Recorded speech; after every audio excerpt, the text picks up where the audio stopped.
Hey everybody! So we're back in my kitchen and I've had several people ask me about how to make vegan omelets. So I'm going to go through the recipe with you today and show you how easy it is to do, and it's lots of fun. There's a few steps to it, and so I'll just take you through each of the steps. So the first step is to get the aquafaba, and that is the water that beans are cooked in. And so I like to use, most of the time I use the chickpea aquafaba because it's a little thicker. You want it to be a little thicker, and it also makes a nice white light color when you whip it up. So I have some aquafaba from a jar that I cooked up some beans probably the first of this last week. And so let me grab a spoon, and I'm gonna try to get about a cup worth of the liquid out. And if I don't have enough in this jar, then you can use the aquafaba that is in the can jars. It works just as good. You just want to try to get your aquafaba as cold as possible. So if you can have your can, I'm going to open up this can right here. If you can have your can in the fridge so it's nice and cold, then that would be great. I only need to add about a third of a cup more, so that's perfect. You can get about a third to a half a cup out of a can. So okay, so I have my 1 cup of aquafaba, and I'm going to put it in my, here, let me turn the camera so you can see what I'm doing. So I'm putting it in my mixing bowl. And the secret to whipping up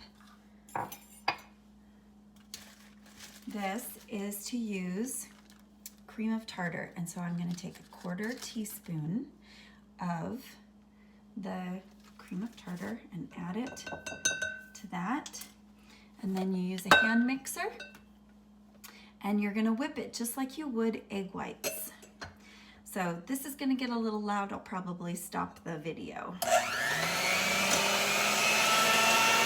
5 minutes, but you can see how much it's grown and how light and fluffy it is, and it is now in the soft peak form, and it is ready to have the dry ingredients added. So I'm going to put this down, and over here you can see I have all of my dry ingredients ready to go in a separate bowl. So I'm going to whisk this together.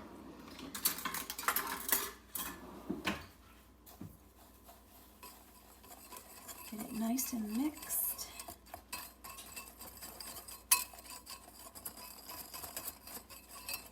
That took about 5 minutes for that aquafaba to whip up like the egg whites do. And now I'm going to add to my bowl about half of this. I'm going to fold it in because I don't want to lose all of the air. You don't want to stir it, you want to fold it, because just like egg whites, you want to keep it light and fluffy.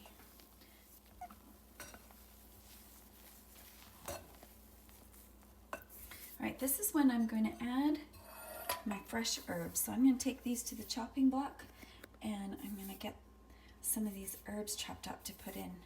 Alright, the next step is to saute all your veggies up. Okay, I have onion, peppers, tomatoes, mushrooms, and some Swiss chard that I am going to put in the omelets today. I've water sauteed the veggies until the onions are translucent and all the veggies are nice and soft. So now I'm going to add the garlic and the tomatoes.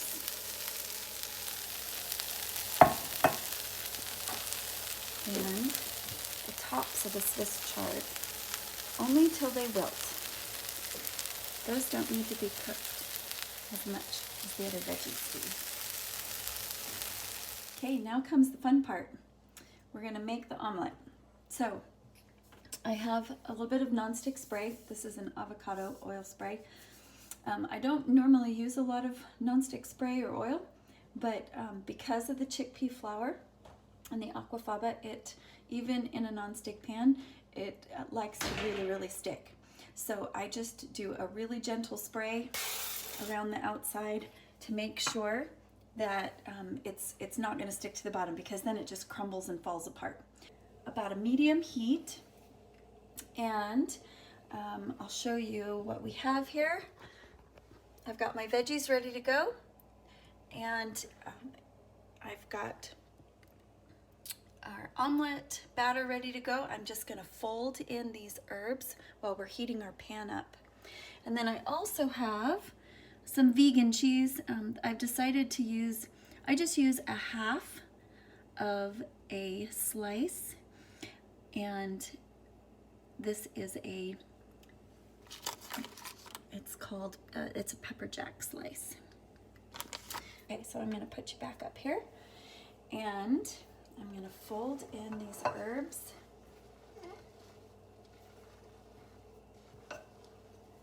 So this is going to make about 3 omelets. And I'm going to take 1 cup.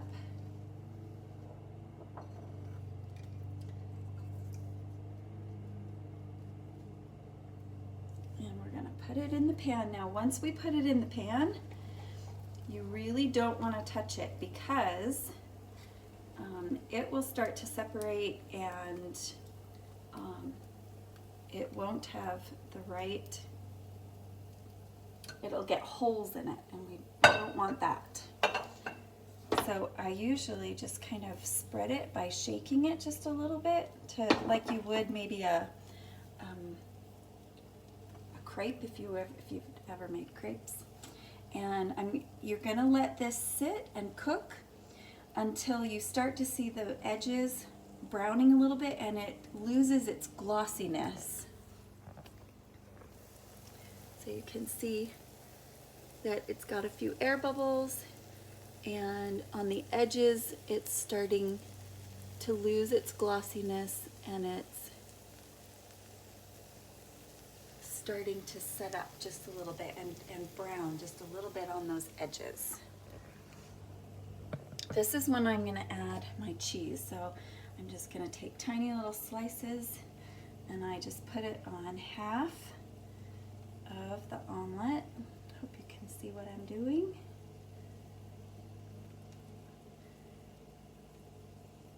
All right, and then I'm going to take, I need a spoon. Take as many of these vegetables as I can and put it on top of that cheese, only on half of the omelet. If you follow the 2B Mindset nutrition program on Beachbody, you'll know that it's veggies most. So I'm going to stack this as thick as I can with lots and lots of veggies. And if I have any veggies left over, I'll just eat them on the side.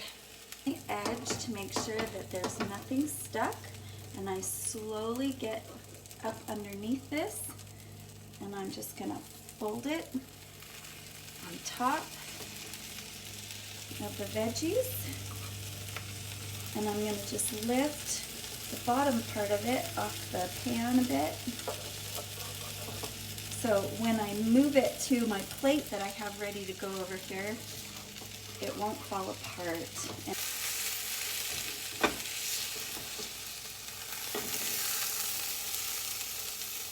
Stuck to my, it does stick a little bit to your spatula sometimes, but we got it. Woo! Looks so pretty. We'll put some of these veggies on the top and on the side. All right, should we see if we can get this second omelet on here?